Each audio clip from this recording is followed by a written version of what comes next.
طالبانو لوبه څه ده؟ دا لوبې په اسلام کې ناروا نه دي. مولایان د ځان نه مرچ هغه نه جوړوي. لوبې باید تاسې مازدیګري دلته یوه لوبه فعاله کوي طالبانو، افغاني لوبه، افغاني و اسلامي لوبه طالبانو کوئ.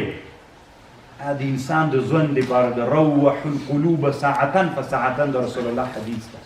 ځان نه به مرچ هغه نه جوړوي چې لوبې ناروا دي. لوبې ناروا نه دي طالبانو، لوبې کوي.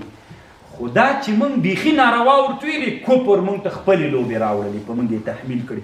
موږ خپلې لوبې معطلې پاتې شولې، ورکې شولې. نو یهودو د نصرانیانو هر هغه شی چې د یهودو د نصرانیانو په علمي اداراتو کې محصل فارغ شي طالبانو، د اکسپورټ خولۍ ورپې سر کوي. د یهودو د امریکې د پوهنتون اکسپورټ نه دا خولۍ راغلې لیدلې مو، قبعه خولۍ ورته. دا ټول اسلام کې ناروا دي. مغضوبا علیهم یهود وللضالین نصرانیان. دلته یوه خبر طالبانو علامه امام رازی کړې ده. امام رازی ویلي دي چې بعضې علما وایي چې د مغضوب علیهم وللضالین ټول مشرکین و کافران کوي.